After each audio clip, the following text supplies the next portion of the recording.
Ang kwentong ito ay hango sa totoong buhay. Karanasan ito ni Burog. Taong 1940, Balilihan, Bohol.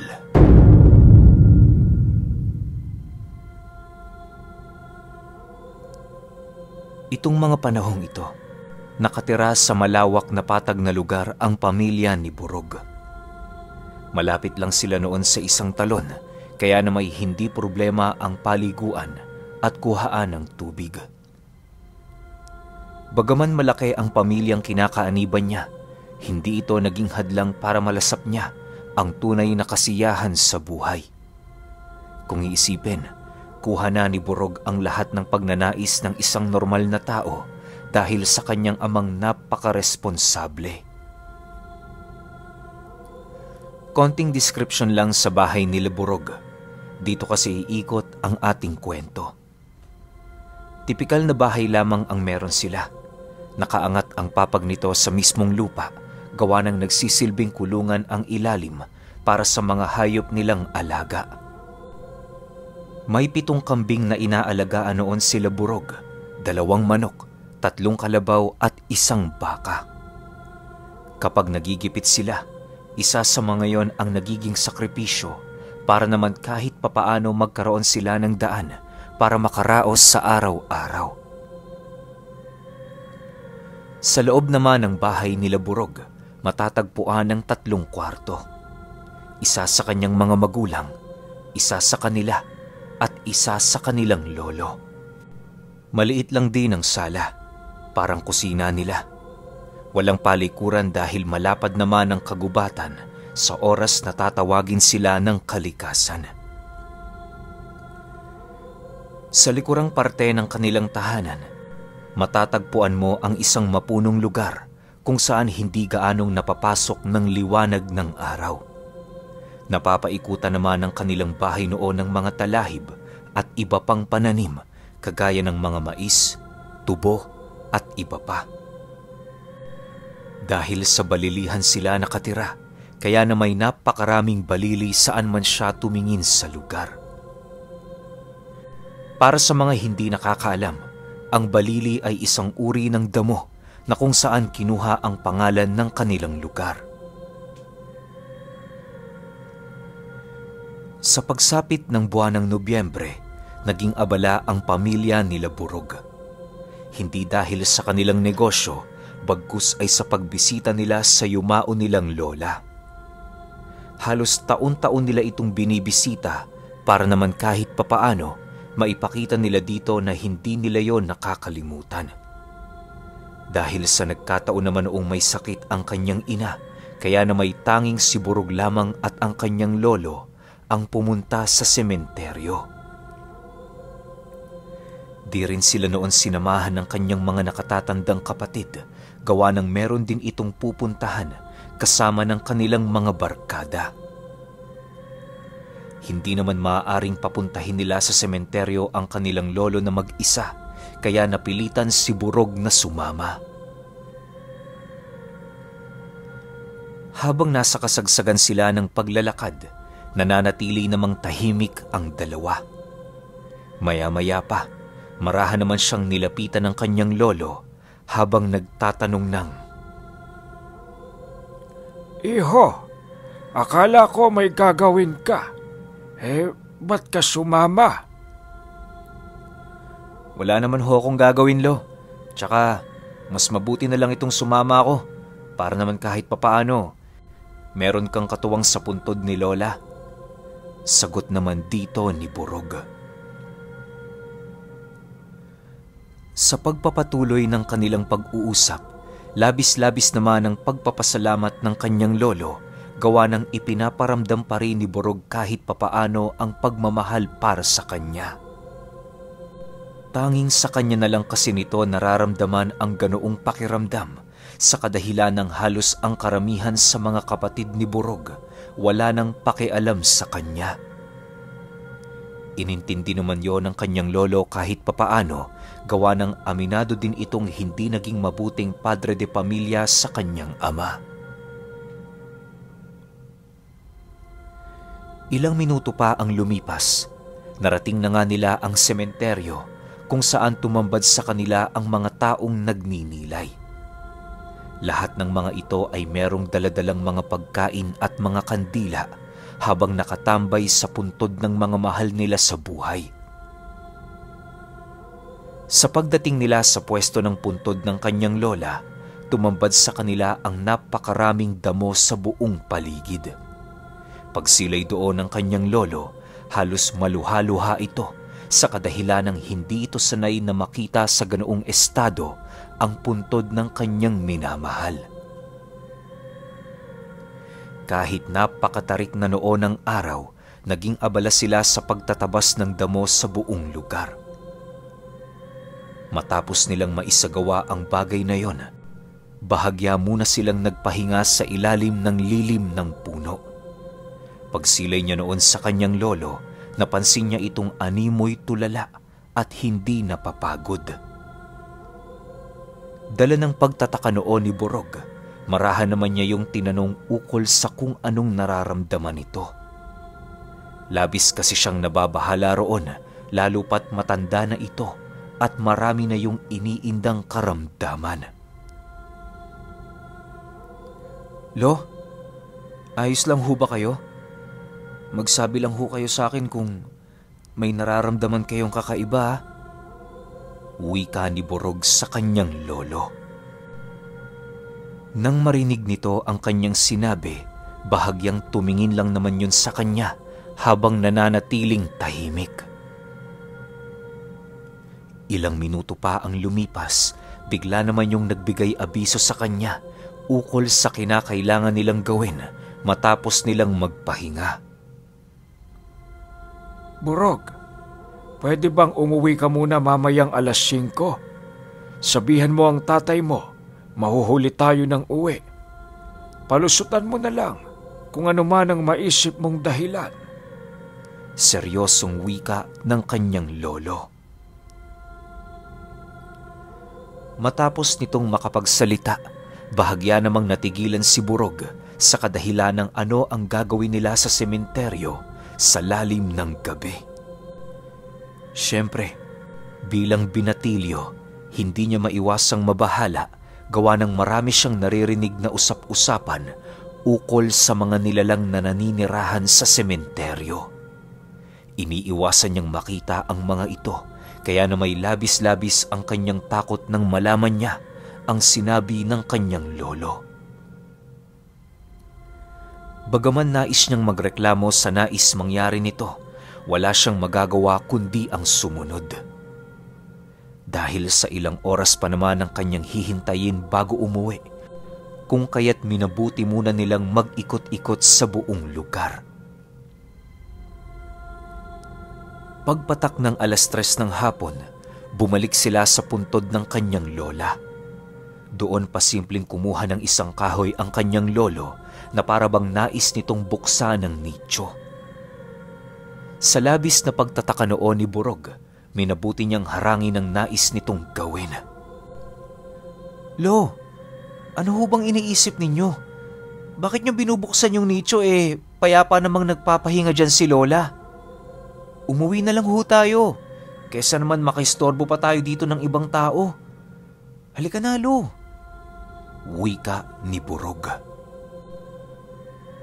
Dahil sa sinabi nito, bigla namang nag-iba ang ipinapakitang pag-uugali ng kanyang lolo. Walang sabi-sabi, agad siya nitong pinauwi upang ilahad sa ama ni Borog ang nais nitong mangyari. Dala ng pagkagulat noon ng bata, hindi na yon nakapag-isip, bagkus ay kumaripas na lamang ito ng takbo papalayo sa sementeryo. Isang oras lang noon ang lumipas, bumalik si Borog kasama ang kanyang ama sa nicho ng kanyang lolo. Tahimik ito noon sa paglalakad, gawa ng matindi ang iniwang katanungan ng kanyang lolo sa kanyang isipan. Maya-maya pa, doon niya nasilayan ang kanyang lolong naliligo sa pawis habang pilit nitong isinasaayos ang nicho ng kanyang yumaong lola. Hinayaan na lamang niya ang kanyang ama ang kumausap dito sa kadahilanang alam niya sa kanyang sarili na wala pa siya sa posisyon para kwestiyonin ang ginagawa nito.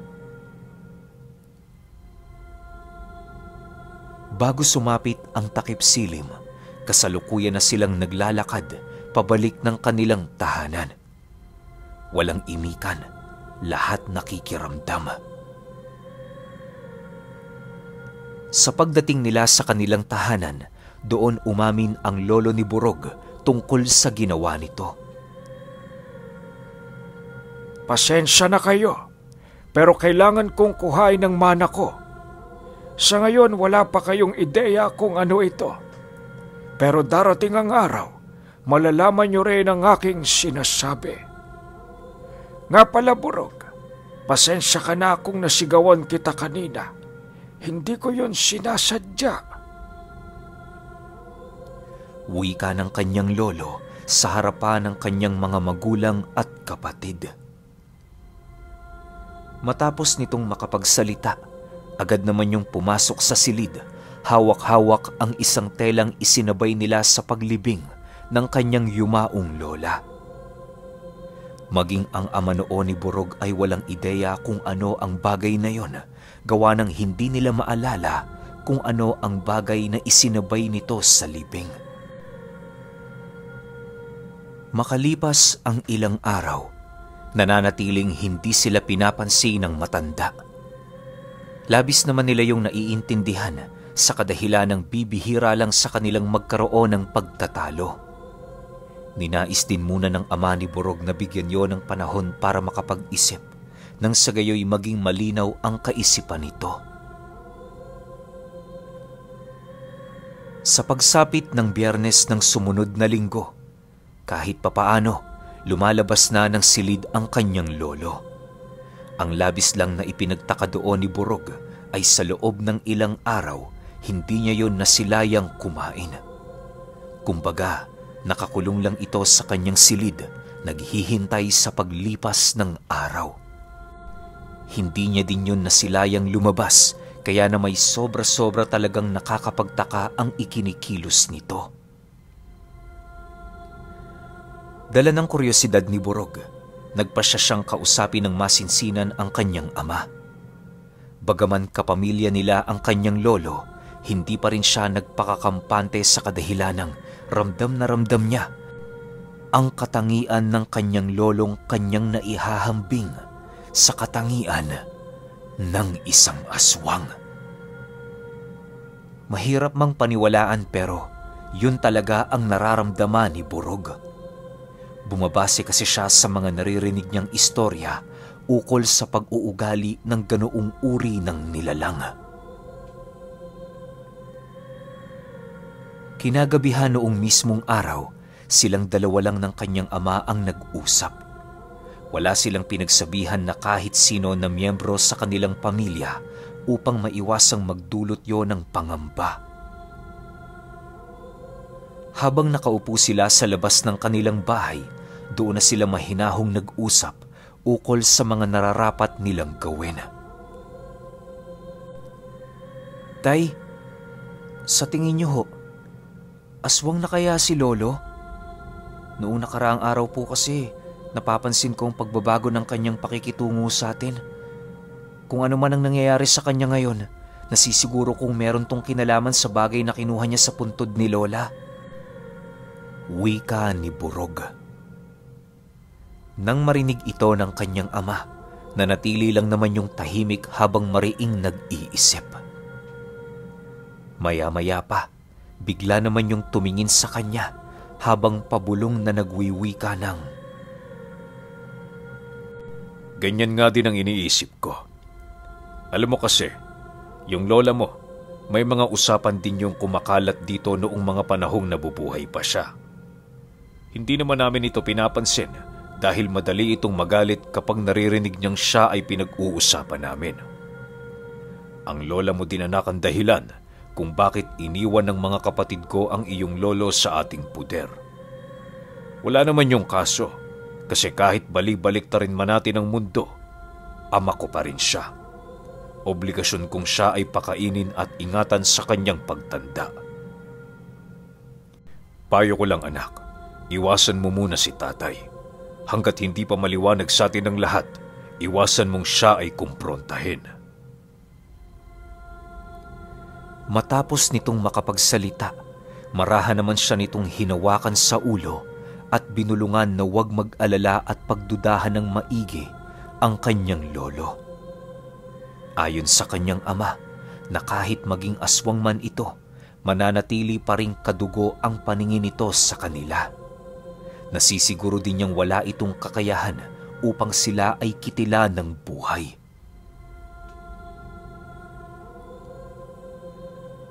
Sa pagpapatuloy ng kanilang pag-uusap, bigla naman sila noong natigilan nang masipat nila ang lolo ni Burog na lumabas ng kanilang tahanan.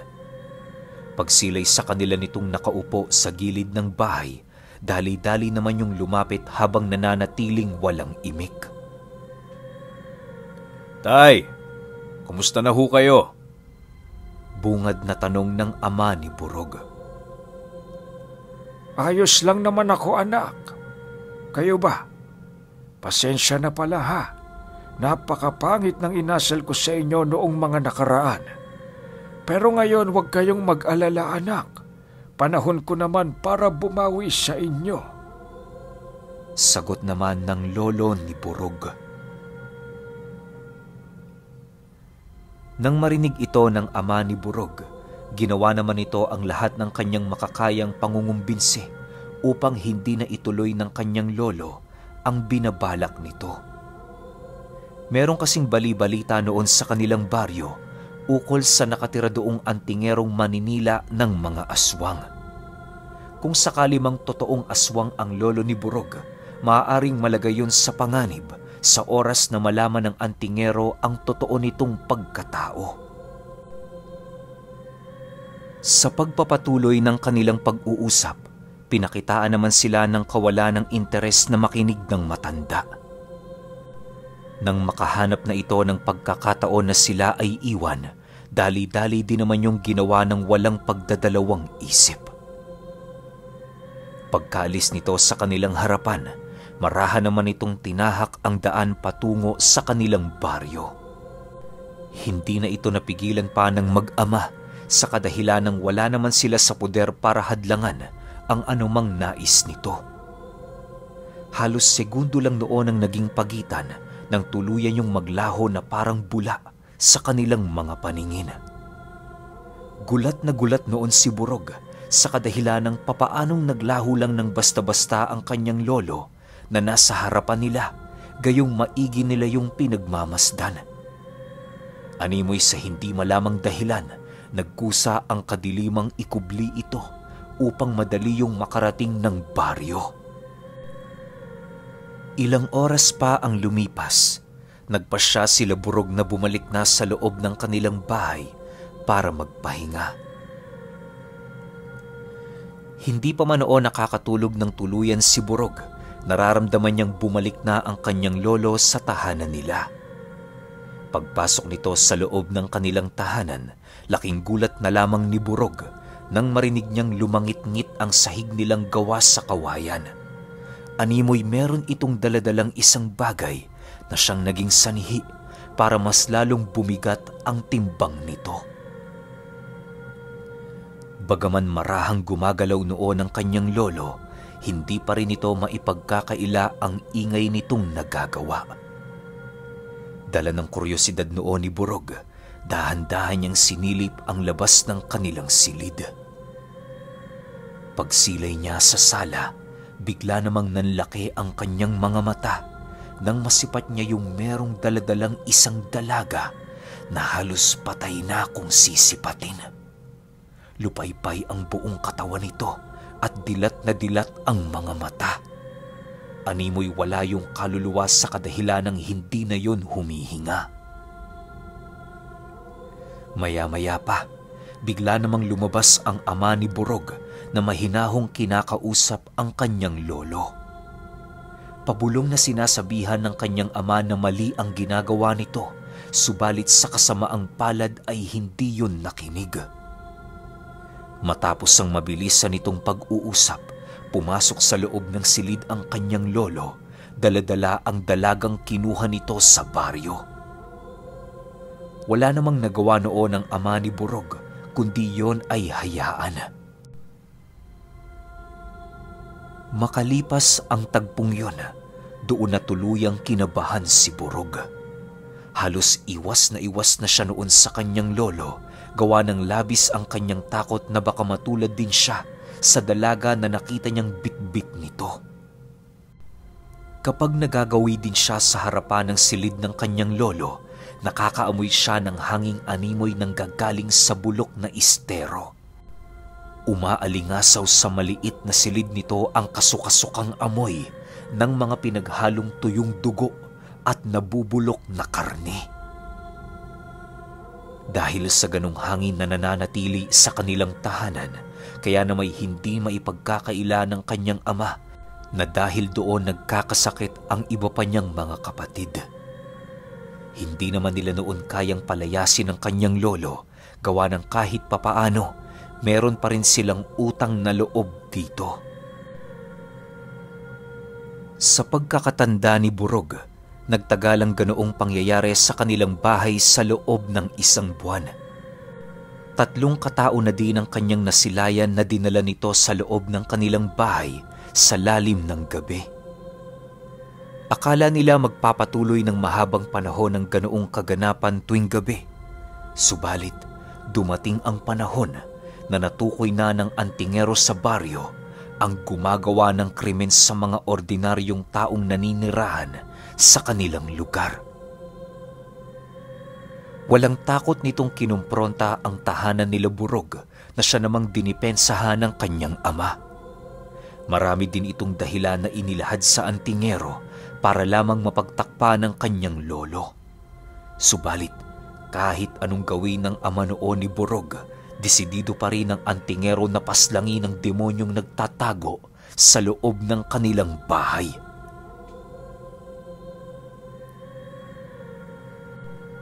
Isang gabi, habang nagpapahinga si Burog at ang kanyang ama sa labas ng bahay nila, muling lumabas ang kanyang lolo.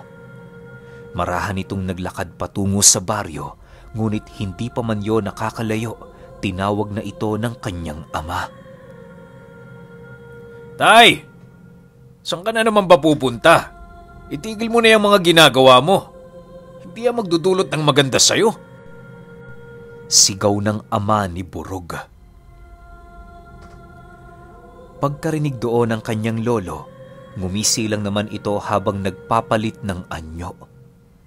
Hindi pa man siya doon nakakalapit, bigla naman yung nag-anyong baboy ramo na siyang mabilisang kumaripas ng takbo papalayo sa kanilang tahanan. Dahil sa pangyayaring yun, wala na silang magawa kundi ang matahimik habang nagmamasid. Ilang minuto din nila yung hinintay na bumalik, subalit sa kasamaang palad wala silang nakitang matandang naglalakad. Sa pagsapit ng 12:00 ng gabi, bigla namang nagimbalang pamilya nila Burog nang makita nila ang kanyang lolo na naglalakad papauwi ng duguan. May buntot pagi yung nakatali sa ulo na parabang puwersahang nakawala ito sa nilalang na kanyang nakalaban. Paglapit niya sa ama ni Burog, mangiyak-ngiyak naman yung nakatingin sa kanila habang hindi niya malaman kung ano ang gagawin niya. Maya-maya pa, bigla naman itong napahandusay sa loob ng sala habang nagwiwika ng, Tulungan niyo ako! May manggagamot na humahabol sa akin! Papatayin niya ako! Pakiusap anak! Ayoko pang mamatay! Tulungan mo ako! Paulit-ulit itong sinasabi ng kanyang lolo, subalit wala namang magawa ang ama ni Burog, kundi titigan lamang ito. Nagawa niyang masilayan ang tagpong yon dahil siya lamang ang gising noon sa loob ng silid ng kanyang mga kapatid. Aminado noon si Burog na tanging silang mag-ama lamang ang nakakaalam sa sikretong dinadala ng kanyang lolo. Sa pagpapatuloy ng pag-uusap ng dalawa, Nananatiling nakatayo lang naman ang ama ni Burog. Maya-maya pa, bigla naman yung napakapit sa sahig nila nang maramdaman nito ang muling paghila ng latigong nakakapit sa leeg niya. Segundo lang noon ang naging pagitan nang puwersahan itong tumilapon papalabas ng kanilang bahay. Pagbukas noon ng pinto, doon nasipat ni Burog ang isang lalaking nakangisi habang merong daladalang talibong. May mga nagliliwanag din itong abubot sa katawan na parabang yon ang nagbibigay dito ng lakas para gumawa ng mga kagilagilalas na bagay. Sa paggapang ng kanyang lolo pabalik sa kanilang bahay, bigla naman yung inundaya ng saksak ng antingero. Pinugutan din niya yon ng ulo upang hindi na pagparisan ng mga nilalang na pasimpleng nananalasa sa baryo. Bagaman isang kagalit-galit na kaganapan ang nasilayan ng kanyang ama, pinilit nitong maging mahinahon at maging kalmado sa kanyang naiisip na desisyon. Sa pagkamatay ng lolo ni Burog, pumasok sa loob ng kanilang bahay ang antingero. Kinuha nito ang lahat ng bangkay na naroon upang hindi na yon madiskubre ng iba pang miyembro ng kanilang pamilya. Bago din nito nilisan ang bahay nila, nagbigay yon ng paumanhin sa ama ni Burog ukol sa ginawa nitong pagpaslang sa kanyang lolo. Pasensya ka na, Ginoo. Ginagawa ko lang ang aking trabaho. Naway huwag kang magtanim ng galit dyan sa puso mo. Wika ng antingero habang marahang tinuturo ang puso ng ama ni Burog. Matapos nitong magsalita, dali-dali naman yung umalis, dala-dala ang bangkay ng lolo ni Burog at ang mga kalansay ng mga biktima nito. Sa pagsapit ng araw, ipinagsabi ng kanyang ama sa kanilang pamilya na naglayas ang lolo nila. Dinala nito ang lahat ng kanyang gamit dahil pupunta yon sa malayo. Naging palaisipan naman yon sa mga kapatid ni Burog, subalit wala silang magagawa dahil hindi naman nila nasaksihan o nalaman ang tunay nitong dahilan. Makalipas ang ilang araw, ramdam nila ang pagbigat ng presensya sa loob ng kanilang tahanan. Mahirap mang ipaliwanag pero kahit anong trabaho nila, tila ba wala silang naiipon. Nang mapagtanto ng ama ni Burog na malas na ang bahay na yon, giniba nila ito at gumawa ng panibago malapit dito. Yun na din ang naging tahanan nila Burog hanggang sa sumapit ang taong 1999 sa kanilang lugar. Magmula noong namatay ang lolo ni Burog, wala nang pagpaparamdam ng nilalang sa kanilang lugar. Naging masaya na din ang kanilang pamilya sa kabila ng mga nangyari sa kanila.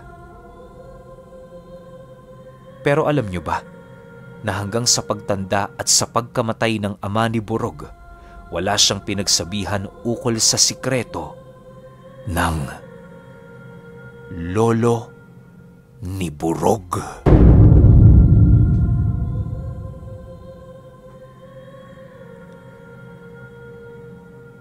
Okay, opinyon ko sa kwento. Bakit kaya hinukay pa ng lolo niya yung bertud ng lola nito na pwede namang ipasa yun kapag namatay yung lola niya, di ba? Or bago mamatay yung lola niya, pwede yun ipasa sa asawa eh. Di ba? Pero ang nangyari, parang pinaburo muna. Kasi di ba, nabanggit sa kwento na ilang taon nang patay yung lola niya. Tapos, ang sabi nitong lolo, kukunin yung mana doon sa lola. Which is asawa niya. So, bakit hindi na lang agad pinasa? Ano yun? Nagdalawang isip muna siya na kung gusto ba niyang maging aswang o kung ano. Doon lang ako medyo napaisip. Tsaka yung part na hindi alam ng mga kapatid niya kung ano yung nangyayari sa loob ng bahay, nasa iisang bahay lang sila. Tapos maliit. Tapos mabaho. Diba, syempre kahit sino mapapaisip. Pero parang hindi naman nagtagal, diba? Parang hindi naman inabot ng ilang taon. Parang buwan lang tas namatay agad yung lolo nila. Siguro kaya hindi na-discover ng mga kapatid ni Burog. Pero kayo, Kung may opinyon kayo sa kwentong ito, i-comment nyo lang sa baba. Yun lang. Hanggang sa susunod na kwento. Salamat.